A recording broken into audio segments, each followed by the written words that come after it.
So this last lesson of the unit is inequalities in two triangles. We're looking at when certain things are the same, we can have inequalities tell us information about other parts.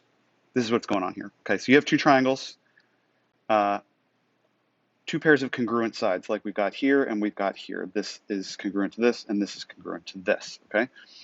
There's a relationship between that included angle, the angle formed by those two sides, and that third pair of sides. Think of it as a hinge, okay? This is the hinge theorem. You have a door on a hinge, okay? And you've got this length here and this length here being the same, because it's the same door. Let's say it's just two different pictures of the same door, okay?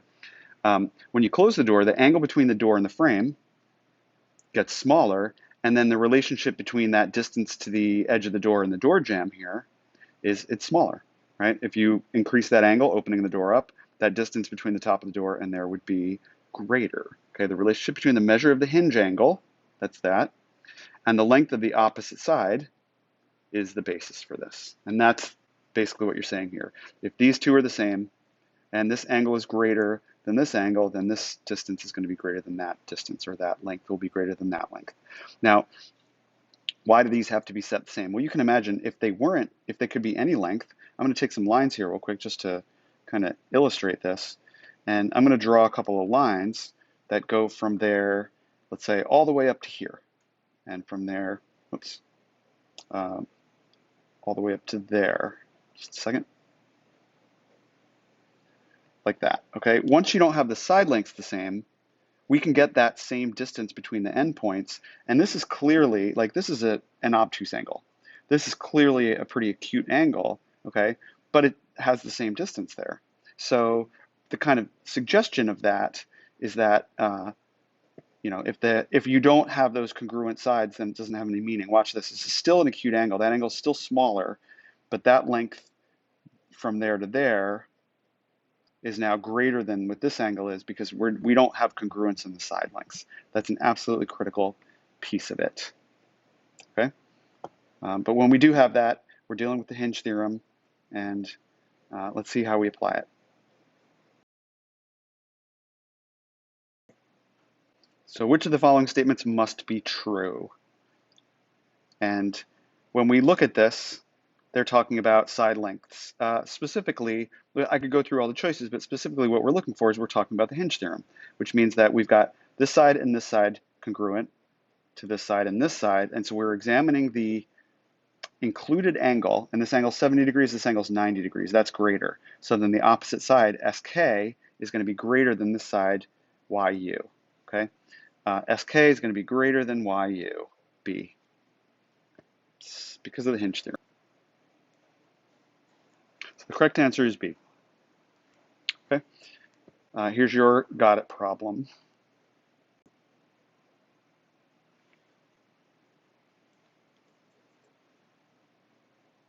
So what do we got here? Short answer, we've got these two sides being congruent, 4 and 7. The included angle is 125 and the included angle here is 78. So this side QO, or OQ they're calling it, I'll call it OQ. We need to relate it to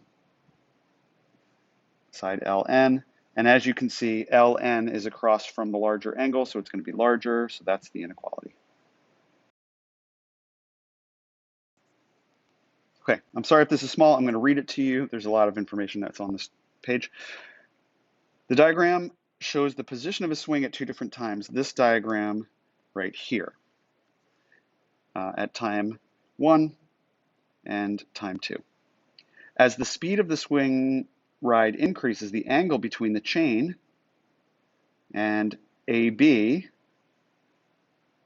this is the chain here holding the person on, and AB increases. Is the rider further from point A at time 1 or time 2? And justify it. And explain how the hinge theorem justifies your answer.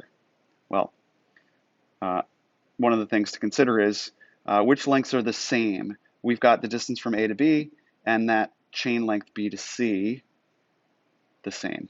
Okay, so those are the two side lengths that we know are the same no matter what, and so the angles that we're talking about are angle 1 and angle 2. Yeah. So what does it look like? As you might have guessed, as the speed increases, then that angle increases. Then at time 2, since that angle increases, that rider will be further from A in time 2. Okay, the rider's further from point A at time 2. The lengths here and here stay the same throughout the ride, and since the angle here is greater in time 2 than in time 1, the hinge theorem determines that that length must be longer. Okay, try this and restart when you have an answer.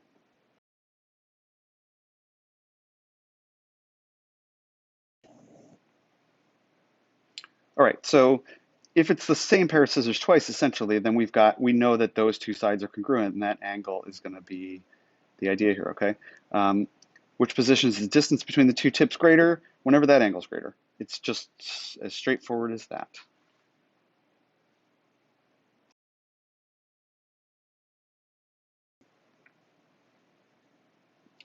Now, the converse of this is if you have those two side lengths the same, and that third side is smaller, then the opposite angle is going to be smaller.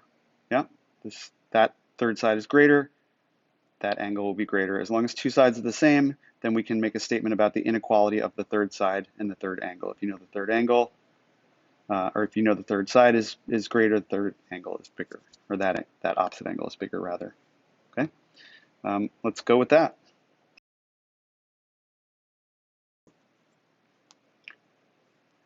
So what is the range of possible values for x here?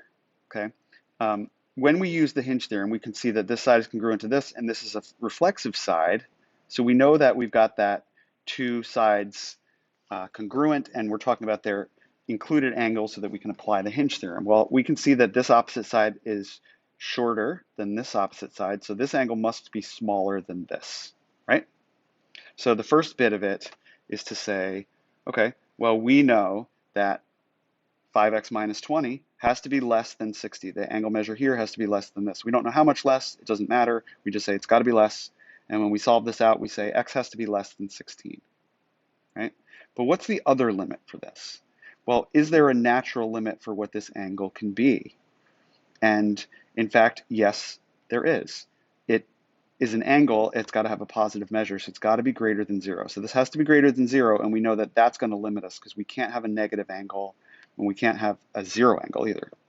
So what does that mean? Well, we know that that angle has to be greater than 0, and when we set it greater than 0, we see that x has to be greater than 4 for that to be true. So we have it between 16 and 4, and whoops, sorry about that. I got too many things going on here, and therefore you write it like that. Okay, so you're going to do the same thing here and see what you come up with.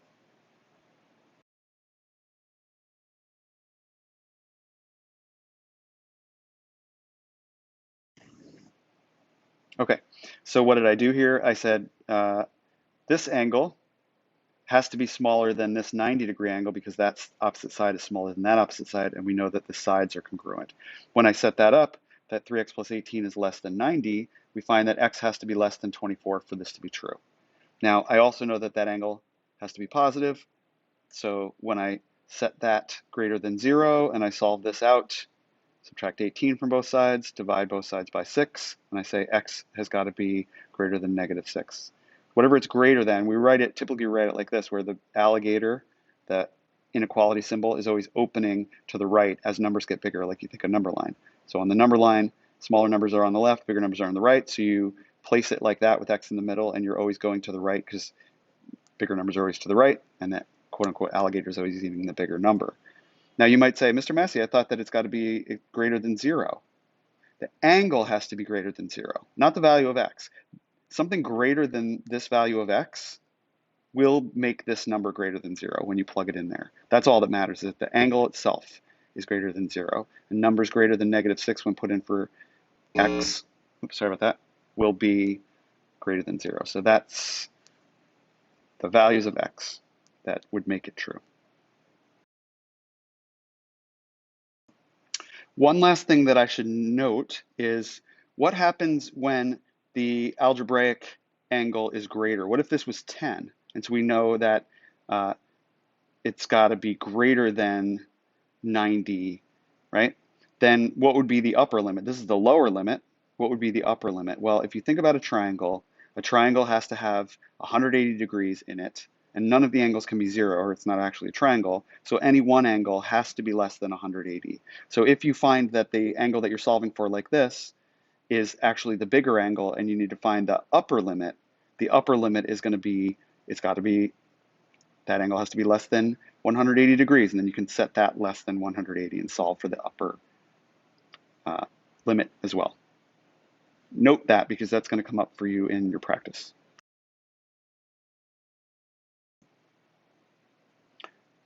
So what if you want to write a proof for this? BA and DE are congruent. We also see, if you note, I'll put it here, well, that'll actually come up in your proof, but this side is reflexively shared between this left triangle and this right triangle here. So we've got that idea between, for the hinge theorem, that that side and that side are congruent. And of course, they're talking about side BE right here being greater than side DA. That informs us about those angles right there, angle BAE and angle DEA. Got to prove that. So what does it look like? Okay, the first thing we know is that those sides are congruent. It's given. We also know that AE, the one that I highlighted in red, is reflexively congruent to itself. And it was also given that side BE, or the measure of BE, is greater than the measure of DA.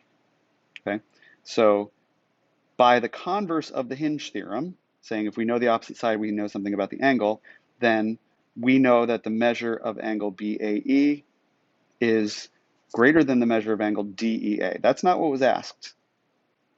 Okay, so we've got to keep going with this. Now, we know that the measure of DEA, angle DEA right here, is made up the measure of angle DEB and the measure of angle BEA right there. Okay, that's the angle addition postulate. And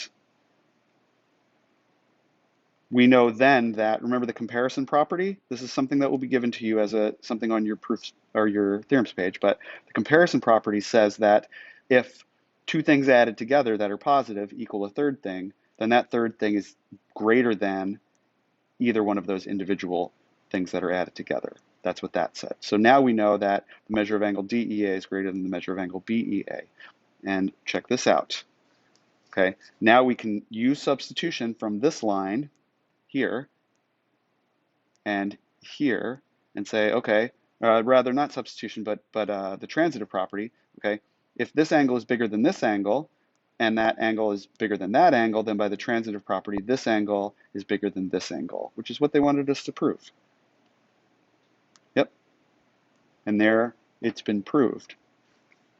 Okay, so let me get rid of that, and here you can do a got it problem and see what you come up with. By the way, you should write this down as a 2-column proof, but I'm just going to talk you through it because I don't have space and I want to get this video to you.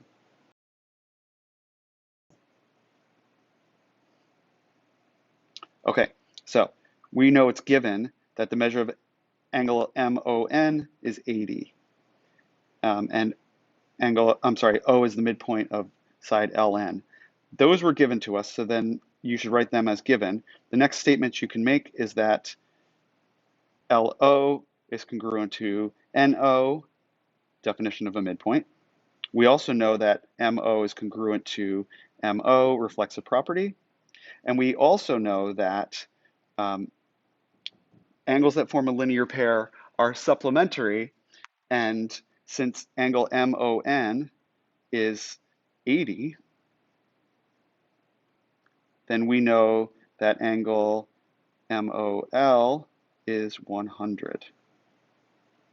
Okay, you'll have to write this out as the proof itself. But then we know, because of the hinge theorem, it will be our justification, we know that side LM is greater than side MN because of the hinge theorem, because this included angle is greater than this angle, so this side is greater than that side. So you'll have to write that out as the proof, but that's the steps that you do it. Okay, I'll eventually get the teacher edition answers put in down here and later, so you may skip these now, but here they are just anyway, and you can do your homework for practice and ask me questions. Good luck.